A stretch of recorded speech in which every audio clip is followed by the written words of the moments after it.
আসসালামু আলাইকুম রহমতুল্লাহি ওবরকাতুহু। প্রিয় শ্রোতা বন্ধুরা, পৃথিবীর 4জন বড় বড় শাসকের অন্যতম একজন নমরুদ। প্রায় 400 বছর রাজত্ব করেছিল সে। খলিলুল্লাহ হজরত ইব্রাহিম আলাইহিসসালামের সময়কালের শাসক ছিল নমরুদ। ইব্রাহিম আলাইহিসসালাম যখন আল্লাহর একাত্মবাদের দিকে আহ্বান করলেন, তখন বাদশাহ নমরুদ একাত্মবাদের আহ্বানকারী হজরত ইব্রাহিম আলাইহিসসালামকে চ্যালেঞ্জ দিয়ে জিজ্ঞাসা করল, সে কেমন প্রভু যার প্রতি তুমি মানুষকে আহ্বান করছো? আমাকে তার কিছু বৈশিষ্ট্য শোনাও। তখন হজরত ইব্রাহিম আলাইহিসসালাম বললেন, জীবন মরণের সব শক্তি তারই হাতে। তিনি সমগ্র সৃষ্টির নিয়ন্ত্রণকর্তা ও পালনকর্তা। কারো সাধ্য নেই যে তার এই ক্ষমতার মধ্যে কোনোরূপ হস্তক্ষেপ করবে। হজরত ইব্রাহিম আলাইহিসসালামের এই প্রশ্নের উত্তরে নির্ধারিত হয়েছিল যে একচ্ছত্র ক্ষমতা অধিকারী শুধু আল্লাহ তাআলা। তারপরও নমরুদ নিজেকে জীবন মৃত্যুর ক্ষমতার অধিকারী বলে দাবি করে।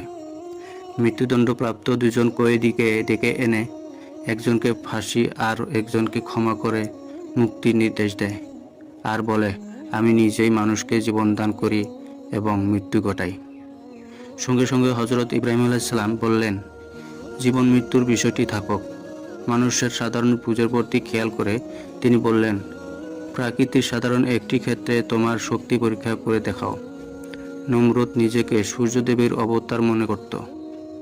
সূর্যকে দেবতা মানার এই ভ্রান্ত আকীদার মূলে কুঠারাঘাত করতেই তিনি নমরুদকে বললেন, আমি যার দিকে মানুষকে আহ্বান করি সে আল্লাহ তাআলা পূব দিক থেকে সূর্য উদিত করেন। তুমি যদি সত্যিই নিজেকে রব ও সূর্য দেবীর অবতার হিসেবে দাবি করো, তবে একবারের জন্য হলেও পশ্চিম দিক থেকে সূর্য উদিত করে দেখাও। হজরত ইব্রাহিম আলাইহিসসালামের এই দাবির ফলে নমরুদ হতবুদ্ধি হয়ে যায়। তার দাবি পূরণে অপারগত হয়। তা করে দেখানো তো দূরের কথা, হজরত ইব্রাহিম আলাইহিসসালামের কথা শুনেই নমরুদ নির্বাক ও হতভম্ব হয়ে যায়। নমরুদ রেগে গিয়ে ইব্রাহিম আলাইহিসসালামকে আগুনে নিক্ষেপ করল। আল্লাহ তাআলা জ্বলন্ত আগুনকে তার খলিলের জন্য শীতল করে দিলেন। মহান আল্লাহ তাআলা আগুনকে নির্দেশ দেন, হে অগ্নি, তুমি হজরত ইব্রাহিমের জন্য শীতল ও নিরাপদ হয়ে যাও।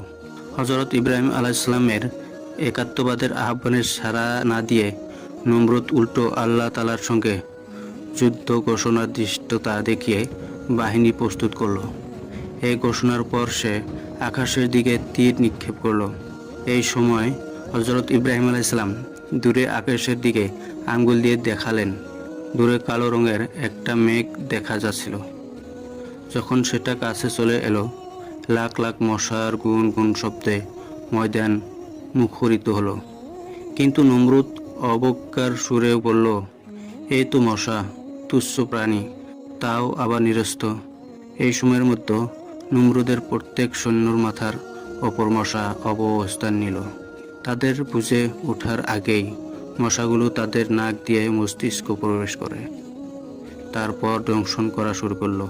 সৈন্যর মধ্যে বিশৃঙ্খলার সৃষ্টি হলো। হিতাহিত জ্ঞান হারিয়ে তীরন্দাজরা ঊর্ধ্বে তীর নিক্ষেপ আর পদাতিক সেনারা নিজেদের চারপাশে অন্ধের মতো তরবারি চালালো, যার ফলে একে অপরকে নিজেদের অজান্তে আহত বা নিহত করে ফেলল। মশার সঙ্গে যুদ্ধ চলাকালে নমরুদ পালিয়ে প্রাসাদে চলে এলো। এই সময় একটি দুর্বল নেংরা মশা তাকে তাড়া করলো এবং কিছুক্ষণ মাথার চারপাশে ঘুরে নাক দিয়ে মস্তিষ্কে ঢুকে পড়ল। এরপর মগজে দংশন করা শুরু করলো।